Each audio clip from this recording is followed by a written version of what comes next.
Hello learners, welcome to this online session. Today we are going to talk about nutrition for infants.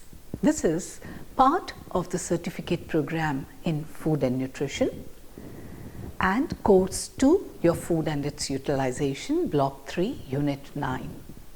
I am Professor Deeksha Kapoor from the discipline of nutritional sciences, Indira Gandhi National Open University.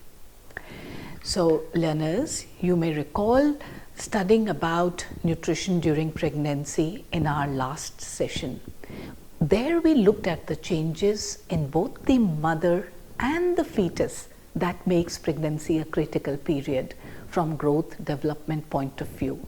And from the safe protected environment in the mother's womb where the fetus is nourished, at birth the baby now comes to an environment which places a lot of stress.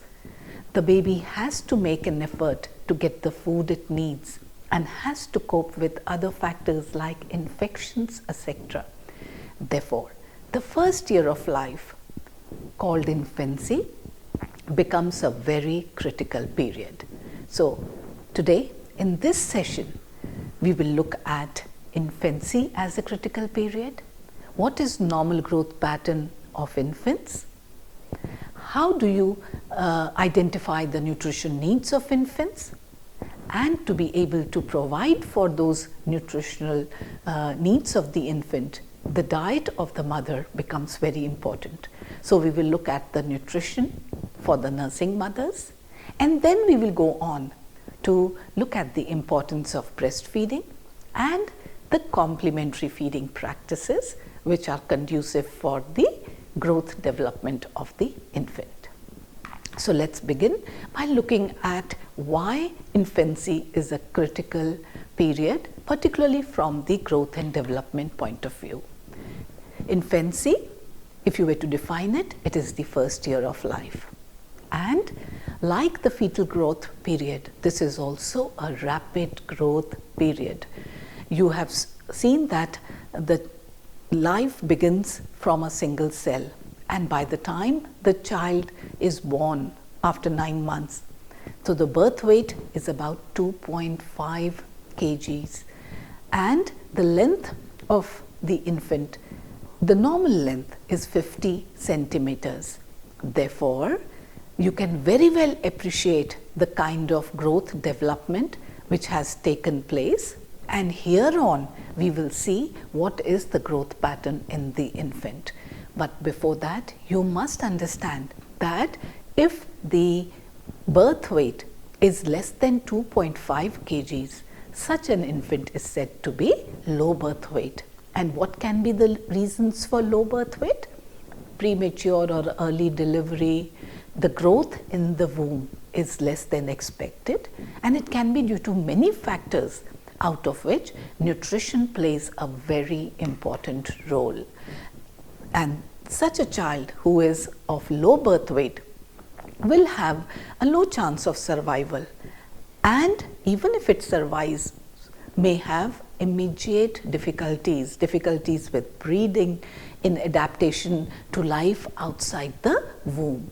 Therefore, optimum conditions after birth can help low birth weight infants gain in weight and catch up with other infants. And that is why this period becomes a very critical period from growth development point of view. So we are saying that this is a period of rapid growth. How do we know? How can we measure that? You would notice that the weight in the first 6 months almost doubles. So a child who would be 2.5 kgs would become 5 kgs by 6 months, and by the time the child is 1 year of age, it would be 3 times the birth weight. So you can very well appreciate the kind of growth taking place. Along with it, the organ systems which have already developed, they start maturing, and therefore we need to be very, very careful during this first year of life. And you may then ask, how can we measure the growth? How can we ensure? Well, by simple growth monitoring by using growth charts. You have already learned about this in your earlier sessions. We've talked about growth monitoring. In growth monitoring, we use growth charts, as you can see. They are designed as a means of monitoring and interpreting changes in weight over time. Therefore, serial measurement of weight during the first year of life will give us a good indication of the weight of the child and how the child is growing. So when the weight is plotted against the age, so that the growth can be followed graphically in comparison to the reference standards. So we have standard World Health Organization growth charts provided for boys, for girls. When we use those, we get an indication. Here is an example of a growth chart showing the growth curve of an infant during the first year of life. As you can see, if you can see the line, the curve you can see against the age of the child, each month the weight is reported on the chart and you see the curve. What do you see in the curve? The curve for the first 6 months or 5 months was going up, and thereafter there was a plateau, a straight or a line, and then you notice that the curve is dipping down. What do these direction of the growth curve indicate? An upward growth indicates the child is growing healthy. So for the first 6 months, what we saw that the child was growing healthy. Thereafter, what happened? A flat growth curve. It indicates no weight gain, which is not good, because no weight gain means the growth somewhere is faltered. But a downward growth curve, as you noticed in the last 3 months of the first year, the curve is started going down. This is critical, indicating loss of weight and requires prompt action. Therefore, these charts are helpful to identify growth failure at an early age, so that any corrective measure required can be taken to prevent malnutrition. Therefore, the first year is a very critical growth period, and therefore to support this growth development, the nutritional requirement of the infants are considerable.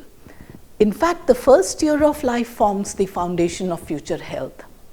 We have seen it is a period of rapid growth. To accommodate this rapid growth, the requirement for energy, protein, other nutrients increases or is high. And because of the growth, we tend to divide the period of infancy into 2 stages, the first 6 months and then the 6 to 12 months. You would notice that to provide for this rapid growth, the energy requirements are reflected as kilocalorie per kg body weight. Why? Because of the rapid growth per kg body weight which is taking place. So you would realize that it is about 92 kilocalories per kg body weight in the first 6 months, which may come down a little to 80 kilocalories per kg body weight, but these are high requirements. Though the total requirement, when you would work out for a child, would come to about 550 kilocalories or 560 kilocalories in the first 6 months. How? If you were to multiply 92 into, say, if we take the weight of the child as 5. So that would be roughly about 500 or 550 kilocalories is the total requirement. But you notice per kg body weight, the requirement is high. To help you understand this, compare it with the requirement for an adult male, sedentary male. The total requirement is 2130 kilocalories. For an adult, about 65 kgs in weight. If you were to convert it in terms of per kg calories per kg per day, it only works out to 32 kilocalories per kg per day. So here you realize that the energy is not required for growth development, because by adulthood all growth development is completed. We only need energy to maintain the body functions, whereas in infancy the requirements are high to provide for growth, and so are the requirement for proteins. We know that the protein is the main nutrient which helps in tissue synthesis, in the growth of the body. Therefore, as compared to a normal adult who may require only 0.83 grams per kg body weight of protein, during infancy the requirement in the first 6 months can be as much as 1.16 grams per kg body weight and about 1.04 grams in the next 6 months or the second half of infancy. So from this you can very well appreciate how the nutrient need increases to provide for the rapid growth development we have just talked about. What about the need for vitamin minerals like the energy and protein requirement, which are very high? The need for other vitamins like vitamin C, B complex vitamins, they are all high to accommodate the high energy needs. In addition, we would need vitamin A, we would need iodine, we would need iron, the requirement for which is considerably high during infancy, and being able to meet this requirement therefore becomes very important. How do we meet this requirement? Well, the nutrient need of the infants is met for the first 6 months by breast milk.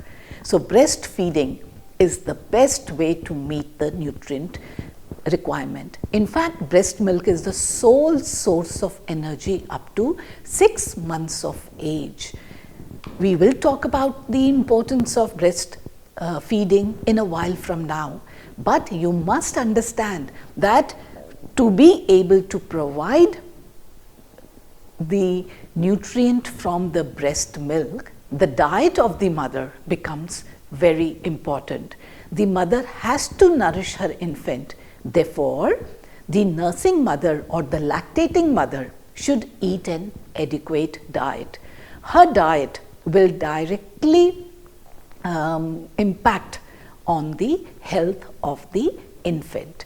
Now, since the growth and development we have seen is very critical during the first year of life, therefore the nutrient needs of the child has to be met from the diet of the mother. As a result, the nutritional requirement for the mother also increases immensely. Like in pregnancy, we talked about increased requirement during lactation. We tend to divide the period of lactation into 2 phases. The first 6 months of lactation after birth and then the next 6 months, 6 to 12 months.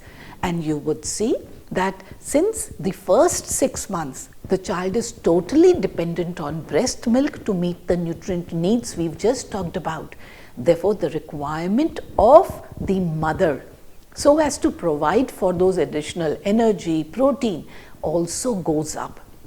And you would realize that the needs are expressed as additional amount, addition to what she was having when she was non-pregnant or non-lactating. So if we were to take a sedentary lifestyle woman who is now lactating in the first 6 months, extra calories to meet or to provide for that milk. Therefore, these additional requirements are to increase the volume of milk produced, and it is assumed that during the first 6 months about 750 ml per day approximately is the amount produced. Along with the amount, the quality of breast milk will also be influenced by the kind of nutrients the mother is taking. So when it comes to calories, in the first 6 months plus 600, and in the next 6 months around 520 kilocalories is the additional amount we need to include in the diet of the mother. What about proteins? Protein requirements also go up. Why? So as to provide the basic foundation amino acids for the growth of the infant. That during lactation, the additional amount or the total amount is 74 grams per day. So from roughly 46 to 50 grams, the requirement goes up to about 74 grams in the first 6 months, and thereafter 68 grams is the requirement of protein. And this extra calories, proteins, will provide for the growth development of the child. In addition to this, what about the other nutrients? Iron. The mother needs additional iron so as to compensate for the loss of blood during childbirth. Calcium requirement goes up from 1000 milligrams per day to 1200 milligrams per day, so as to provide enough calcium in the breast milk to provide for the growth of the skeletal system and general growth development of the infant. Vitamin A, the requirement also goes up to about 950 micrograms per day, and vitamin C, in addition to the requirement of 55 milligrams per day, additional 50 milligrams per day of vitamin C needs to be included into the diet of the mother. Now you can very well appreciate how difficult it should be to meet these additional requirements for the nursing mother. How would you supply this extra need?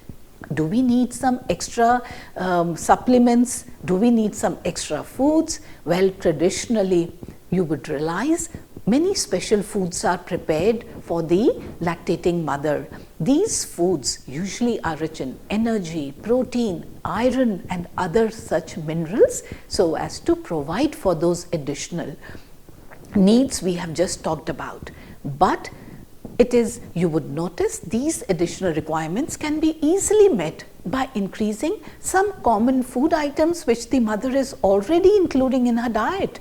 So, just to give you an idea, that if you know that cereals, milk and milk products, green leafy vegetables, fats, oils, they all need to be included. Proteins in the form of pulses, meat, milk and milk products need to be included. But how much extra will help meet these additional?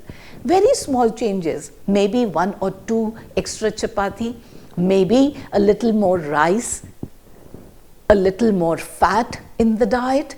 Say what the mother is doing, additional 4 teaspoons of oil in the diet will help meet the increased requirement. A little more milk, a little more dal, 1 katori extra dal, maybe 1 cup extra milk, a little curd, nuts about 25 grams, and lots of green leafy vegetables and other fruits and vegetables will go a long way in meeting the nutrient needs of the mother, so as to be able to provide adequate milk and good quality milk for lactation. So, I hope you've understood why the diet of the mother, nursing mother, becomes important from the infant point of view. So, now coming back to breastfeeding. Why breastfeeding is important for the child? In fact, it is the sole food, the only food for the first 6 months for the child. It is good, it is the best because it is of the right composition in terms of nutrients which the child needs. So, it contains adequate nutrients to meet the nutritional needs of the infant. It is easily absorbed and digested. It is rich in substances which protect the body from many infections and diseases. Then it is so economical, it is convenient and clean. It protects the infants from allergies, and milk supply automatically adjusts to baby's need. Therefore, we need to emphasize and promote breastfeeding. Now, the important point here is that when do we start breastfeeding? Breastfeed the baby within an hour of birth. Sometimes in certain communities it may be delayed. colostrum, the first thick milk produced, may be discarded or not given to the child. This practice is wrong. Feed colostrum to the baby. That is why the child should be put on the breast within an hour of birth. Let the baby be fed on demand. Encourage cleanliness of the breast, cleanliness of the surroundings. Encourage exclusive breastfeeding up to 6 months of age. The child does not need anything else. The entire needs can be met by breast milk, and breastfeed as long as possible up to 2 years of age. Further, many a times you would notice the child may suffer from infections like diarrhea, and mothers tend to discontinue breastfeeding. This is a wrong practice. Continue breastfeeding even during a period of fever, diarrhea or illness. And if the diarrhea is bad, you may use the ORS solution to prevent and correct dehydration in such infants. But normally, breast milk will take care of any infection or other problem. What other management of breastfeeding aspects we need to consider for the mother? If the infant is too weak and not able to suckle the breast, in those conditions, we can express the milk and feed this expressed milk whichever way is convenient. If you're using a spoon and a katori, it should be clean. Then breastfeed in a calm and quiet environment. When the mother is stressed, she may find lactation or breastfeeding difficult. Therefore, a calm and quiet environment and a calm state of mind will help in producing milk and a successful lactation. No food should be withheld unless it causes distress to infant. Sometimes the mothers may tend to remove certain food thinking it may be agreeable to the infant.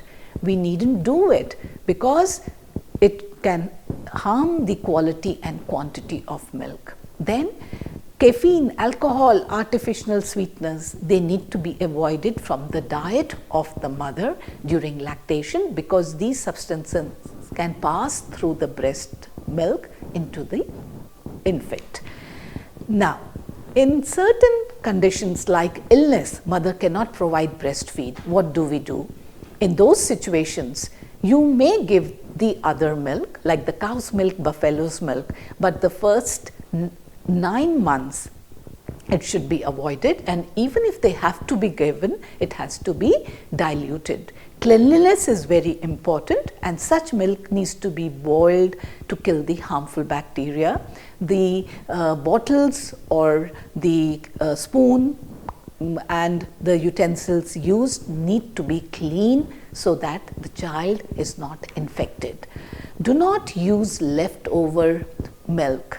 These are certain precautions you need to take. Wash all bottles, nipples, spoon, cups with soap and water. Sterilize all bottles by immersing them in boiling water.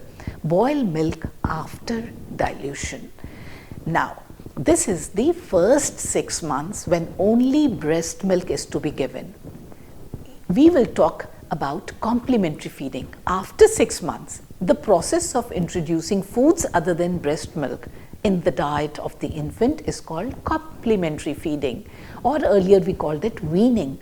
Foods which are fed to the infant in addition to breast milk after 6 months of age are called complementary foods. So, the right time to start complementary feeding or foods is at 6 months. We start with small amounts, increase gradually, and try one food at a time. Once the baby accepts a new food, give it quite frequently so that the child becomes familiar, and it is best to practice responsive feeding. That is when the child is hungry and asks for food. Feed slowly and patiently. The child may not take it initially, so do not get disheartened. Patiently, you will get there. Now, there should be minimum distraction while feeding the child. Experiment with different food combination, taste, texture, because you will be surprised to see that the food habits start forming what we start right from the first year. And giving food combinations, variety of food will help meet the nutrient needs. Observe hygiene, use clean utensils, store food safely, and avoid use of feeding bottles as far as possible. Now, what kind of food to be given? Normally, at 6 months, we may start with a cereal in the form of a thin porridge like the rice wheat porridge, or maybe small piece of roti or a bread or a little boiled nicely mashed rice added to milk made into a thin paste, and that added with sugar or with a little butter oil fed to the child. In addition to this, mashed fruits and vegetables like mashed banana, mango can be given, or apple which is stewed or cooked and then mashed. These are the foods we can initiate after 6 months of age. Thereafter, by 7th or 8th month, we can start other soft cooked dal or cereal pulse preparations like khichdi or other such preparations can be included.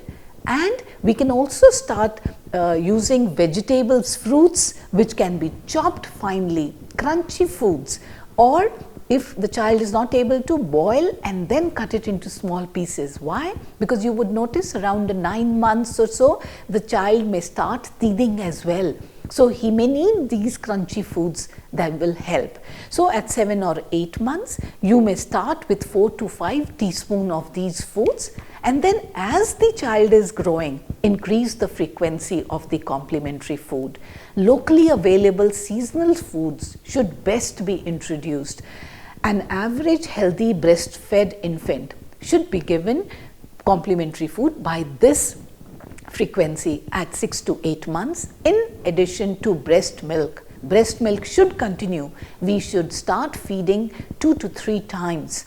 In addition to breast milk, some complementary food should be given by 9 to 11 months, 3 to 4 times. And by the time the child is 1 year of age, slowly we can start getting the child to the family food. Give him, along with breast milk, 3 to 4 times we need to give, in addition to nutritional snacks. Some precautions. Frequent small feeds are to be encouraged. Avoid feeding lots at one time. Any strong, seasoned, flavored food is avoided because the child will not like it. Keep the utensils clean and avoid commercial baby foods. They can be expensive, and if you're using utensils, they can cause infection in the children. So, as you can see, we've talked about nutritional needs of the infant and how to meet the nutritional needs through breastfeeding, complementary foods, and the diet of the lactating mother goes a long way in meeting the requirements. Thank you for your patient hearing.